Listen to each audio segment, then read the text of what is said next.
Hi guys! So as promised, I am back with a video on the topic of my pregnancy symptoms. So the reason why I want to do this video is because I am one of those people who basically have all sorts of symptoms. Some people have like a couple of symptoms and it kind of goes away and stuff. And there's also people who has no symptoms at all, which I can understand that would get them a little panicking as well. However, for me, I have a lot of pregnancy symptoms, which definitely freaks me out a little bit here and there because it's something that you have no control over. What's fascinating to me is how much my body could change within like a really short period of time. And there were a lot of time that I find myself just Googling if this is normal, if it's not, this and that. And it's not the easiest pregnancy because of all the symptoms that I have to deal with. I just keep telling myself, even though those symptoms are really not nice to have to deal with, but as long as the baby is healthy, it's all gonna be worth it. So I'm gonna go through my symptoms from roughly from weeks to weeks because I feel like this gives a good tracking of what was changing with my body.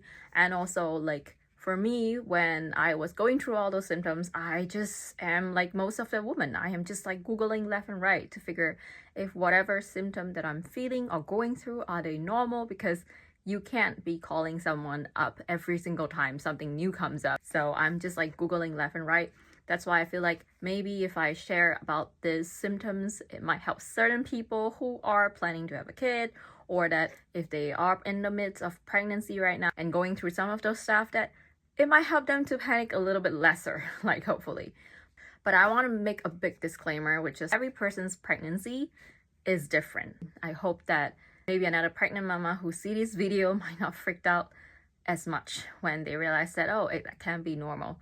But I'm no doctor. If you're worried, always do check with your gynae. I found out that I was pregnant, I would say around 4 weeks in. My symptom kind of started around like, I would say the 5th week. I do experience some kind of cramps on the 4th week still, and that was, for me, to me, was normal because I thought I was gonna have my period soon, which is kind of normal because before my period come, I do usually have like an on and off cramps, and then I would think that, oh, my period is coming. After I found out I was pregnant, on the week 5, the cramps are literally every single day. It's on and off, but every single day, and it's quite often. And that was the first panic I have. So that was like worrying me if it's normal. And so again, I go to Google, turns out it was normal. I always thought that once you are pregnant, you don't have to deal with any period symptom. So wrong. And when it reaches on the week 6, okay, so this is where most of the symptoms starts coming and most of the body change for me actually start happening. First of all, my nausea starts kicking in. So I was having like this morning sickness. Bear in mind, morning sickness doesn't mean it only comes in the morning. It also happens in the noon and in the evening or at night. So it's just a name, but you basically could feel nauseous throughout the whole entire day, even though the name is called morning sickness. The next thing that came was my cramp was getting better, but it was still on and off. And at some point, the cramp even have like a little bit of like sharp pain here and there, but it was not as often as week 5. So body aches start kicking in as well for me in week 6. That was not fun at all.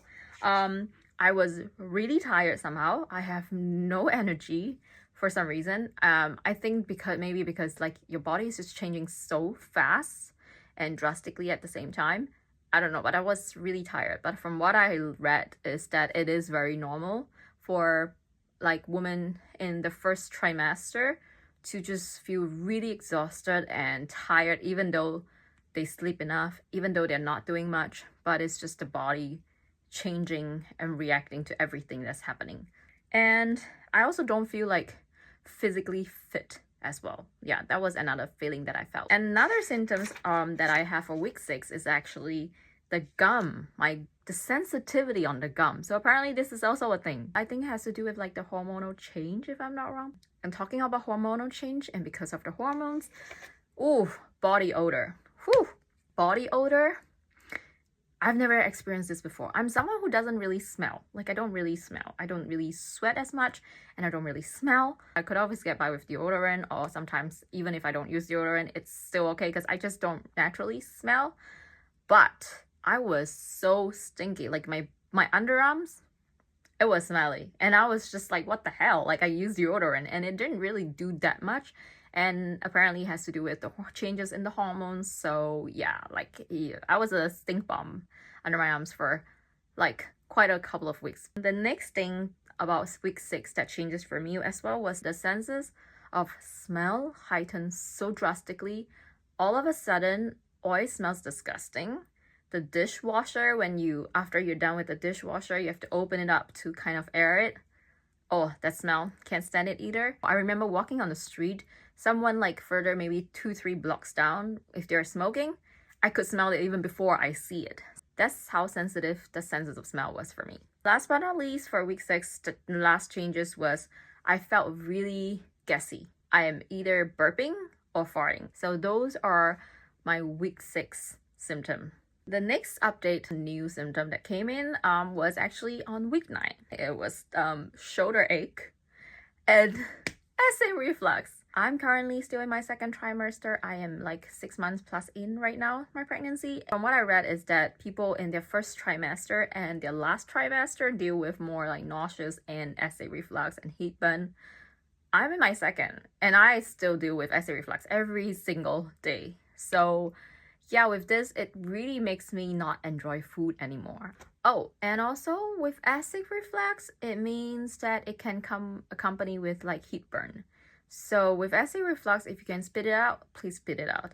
There was once I kind of like, it didn't taste sour or anything, and I didn't think much of it. I swallowed it and wrong move, because I had heatburn throughout the whole night after that. So if you are aware that you have acid reflux and it's there, please spit it out. Just spit it out and save yourself from the heatburn.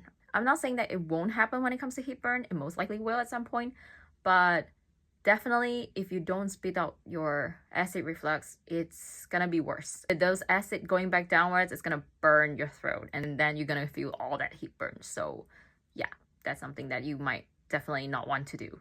I know that like for some people, they have like specific craving for food when it comes to pregnancy. I, on the other hand, for my pregnancy, I feel like I have, instead of like craving for food, I have like no craving for food. Like I'm actually like avoiding a lot of food that I used to love. And I'm talking about like chips. I love potato chips before. I don't love it now. I love bubble tea. I still enjoy that, I guess, but I remember there was once that I drank only just a small cup, like not the big ones, but the normal small cup. I drank the whole thing. I had acid reflux after, so that was not fun. So food is unfortunately not as enjoyable for me anymore. Now with the acid reflux that I'm dealing with, I have to go out for a walk every single day after every meal. And I also have to make sure that I control the portion that I'm eating for especially lunch, because like I have to kind of break them down into like smaller portion just to reduce the likelihood of acid reflux. One thing I do still enjoy, I guess, I do like sweet stuff. I still prefer like sweet tasting drinks, but not soda anymore. So I drink like tea with like sugar, or tea with like or milk tea with like brown sugar. I also don't like coffee anymore because coffee gives me acid reflux as well. Let's just say that this acid reflux has been quite a journey so far for me. For week 11 onwards, I do realize that the body odor thing has like significantly reduced, which means now I'm not smelling the way I was smelling at week 6, which is awesome. I really am so glad that it went away. Moving on is week 13. Haha. Then just when I thought that everything I was dealing with was like slowly getting better, or some of those things that I have to do with like acid reflux is still there. On week 13, I developed my very first hemorrhoid. So yeah, I have never had hemorrhoid in my life. So when it first came, I was just like, what in the world is that? It's a weird feeling because it's a bump on your butt. And apparently hemorrhoid can be inside or outside or inside your little girly pits. So that was all new to me. Again, it's normal to have hemorrhoid during pregnancy. And right now in second trimester, it's still there. Yeah, it didn't go away. And I have a feeling that it's not gonna go away throughout the whole pregnancy. So we'll see how it goes. Next up is week 15 and 16. I start having like bloody mucus. So in your nose area, like my mucus start having like blood in it, and I read it up, it's normal. Apparently because of the blood is now like being pumped more through your body, so that apparently was one of those normal things that could happen. Never knew that could be a thing, but it's a thing. Next up, on week 18, I start developing like cramp on my calf. So like, you know, your leg area, the bottom, not your thigh, but the lower part of your leg, the calf's part, it start cramping in the middle of the night, and it's brutal. Like if I don't manage to kind of like wake up in time and just like loosen the cramp, if it goes into a full cramp, ooh, it hurts so bad that you jump up because it's so painful. So far, there were around 2 or 3 times that I couldn't like wake up in time to not let the cramp happen. And as long as this thing went on, you're gonna still feel that pain in your calves for like 2 days. So a lot of stretching done during my yoga. I also got Dave to help me to massage my leg in the evening to help with like the blood circulation. Some mama out there were sharing with me like to massage like upwards. Some mama was telling me that you should just massage it all the time from the beginning. I didn't do that. I only kind of started it now because of the leg cramp. But yes, calf cramp is a thing that you can very much experience towards like the second trimester. I think it's around week 22 or 23. I developed my second bump of hemorrhoid. Didn't think that it was possible. Like I thought like if you develop hemorrhoid, it's just like a one bump thing. I was so wrong. So wrong. When I say butt, I didn't mean like on your butt cheeks. It's a bit TMI, but it's on your butthole. It's really TMI, I know. I just want you to be mentally prepared that you won't get a shock. For me, it was a shock. One last thing that is very, very consistent is peeing. I have to go to the toilet so often. Like, that is something that I think was pretty consistent in a pregnancy. Especially when the baby moves and stuff. That, to me, has to be one of my favorite part of the pregnancy. It's knowing that my baby is healthy, it's moving every day. I love seeing how my tummy is like moving here and there. That was really, really nice. With all the movement, it does makes you want to go to the toilet. And especially if they are moving like downwards or turning around, pressuring downwards, it's, yeah, you're gonna need toilet and way more often. I even got like a belly supporting belt for my gynae because I was saying like how I have like hemorrhoids and I do feel like there is some pressure going downwards, and so my gynae gave me like a belly supporting belt to wear. So I usually try to put this on before I go out for my walk after my meal, just to help with supporting, because I do feel like when I don't have it, after walking for a while, I do feel like a lot of pressure is really going downwards. So these are all of the symptoms so far for me in my first and second trimester. I am looking forward to the third trimester, just because every passing day means that I am getting closer to holding this little baby of mine, which I'm really, really excited about. So I hope that this video helps you in some way or another. I'm not trying to freak you out. Rather, I'm trying to let you know that these are some of the things that could happen, and if it did, that you don't have to panic, because I was one of those people who were just like Googling all the time to figuring out every single symptom if it's normal, and turns out they were normal. So we'll see how it goes in the third trimester. I just hope that you would have a smooth pregnancy, much smoother than mine. And so yeah, I will talk to you soon again.